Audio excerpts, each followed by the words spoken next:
আসসালামু আলাইকুম। আজকে আমরা ঢাকারই খুব সুন্দর একটা জায়গায় চলে যাব।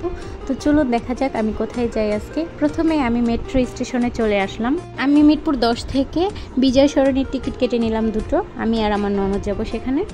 এই তো বলতে বলতে ট্রেন চলে এসেছে। আমরা সরাসরি চলে যাব বিজয় সরণি। আসলে আমাদের আগারগাঁও নামলেই হয়ে যেত, কারণ জাদুঘরটা আগারগাঁও স্টেশনের পাশেই ছিল। আমরা ভুলে বিজয় সরণির টিকিট কেটে ফেলেছিলাম, এই জন্য বিজয় সরণিতে নেমে ওখান থেকে রিক্সাতে করে চলে এসেছিলাম। এখানে এন্ট্রি ফ্রি ছিল 50 টাকা করে। বিমানবাহিনী জাদুঘর, এটা জায়গাটা এত বেশি সুন্দর, আমি আগে জানতামই না যে এইখানে এত সুন্দর একটা জায়গা আছে। এখানকার পরিবেশটা এত শান্ত ছিল, আর এত গরমের মধ্যেও কিন্তু অনেক বেশি বাতাস ছিল, আর ফ্যামিলি নিয়ে ঘোরার মতো সুন্দর একটা জায়গা।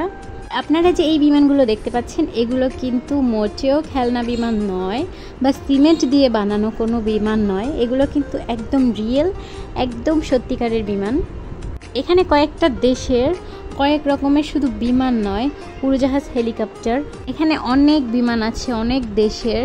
আর আপনি চাইলে এই ভিতরেও যেতে পারবেন। 30 টাকা টিকিট কেটে বিমানের ভিতরে গিয়ে দেখতে পারবেন আগেকার বিমানগুলো কেমন ছিল।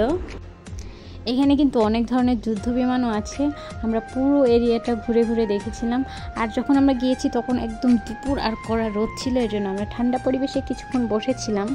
আর হ্যাঁ, এখানে কিন্তু আপনি মাত্র 30 টাকা খরচ করলেই প্রত্যেকটা বিমানের ভিতরে গিয়ে দেখতে পারবেন বিমানের ভিতরে কেমন পরিবেশ আর কীরকম অনুভূতি হয়। কিছু বিমান আছে কিন্তু অনেক ভয়ঙ্কর, দেখলে একদম ভয় লাগে।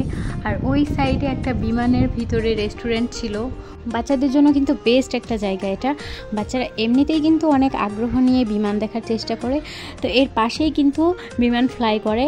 আপনারা এখানে গেলে কিন্তু বিমান ফ্লাই করাও দেখতে পারবেন, ছোট ছোট বিমানগুলো। এই দেখুন, এই হেলিকপ্টার পিছনেই কিন্তু একটা বিমান ফ্লাই করছিল। আমি ভিডিওতে নিতে পারিনি, তখন অনেক রোদ ছিল। আর একটু পরপর দেখা যায় মাথার উপর দিয়ে ছোট ছোট বিমানগুলো উড়ে যাচ্ছে, এগুলো দেখতে আরও বেশি ভালো লাগে। বাচ্চাদের জন্য কিন্তু খুব সুন্দর খেলার জায়গা আছে। বাচ্চারা এখানে গিয়ে আসলে অনেক বেশি আনন্দ করতে পারবে। আর এখানে খাওয়া দাওয়ারও ব্যবস্থা আছে। আমরা ওখানে গিয়ে খাইনি, বাইরে গিয়েই খেয়েছিলাম। আমাদের কাছে যেহেতু ছোট বাচ্চা ছিল, ও একদমই ছোট, এখনও হাঁটা শিখেনি, এর জন্য আমরা পুরো এরিয়াটা একদম পর্যবেক্ষণ করে করে দেখাতে পারলাম না আপনাদের। ইনশাল্লাহ পরবর্তীতে একসময় সুন্দর করে ভিতরটা সহ দেখাবো আপনাদের। আর হ্যাঁ, আমি কিন্তু আমার পেজে আর্নিংয়ের জন্য ভিডিও আপলোড করি না, আমি স্মৃতি হিসেবে ভিডিওগুলো রেখে দেওয়ার জন্যই কিন্তু আপলোড করি। আপনারা কেউ ভাববেন না যে আমি আর্নিংয়ের জন্য ভিডিও করি, তাহলে আমি রোজই ভিডিও আপলোড করতাম, কারণ আমার ফোনে হাজার হাজার ভিডিও করা আছে। আমি যখন একটু মন চাই তখন দেখা যায় 2-3 মাস পরও একটা ভিডিও আপলোড করি, বা করি না, এরকম হয়। আর এডিটও করা হয় না অলসতার জন্য।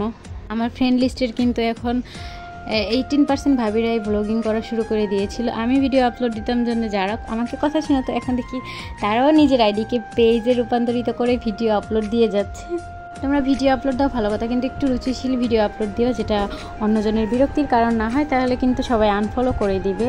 যাই হোক, আজকের মতো এই পর্যন্ত। সবাই ভালো থাকবেন, সুস্থ থাকবেন। পরবর্তীতে আরেকটা ভিডিও নিয়ে চলে আসব। আর অবশ্যই ভুল হলে ক্ষমার দৃষ্টিতে দেখবেন। আল্লাহ হাফেজ।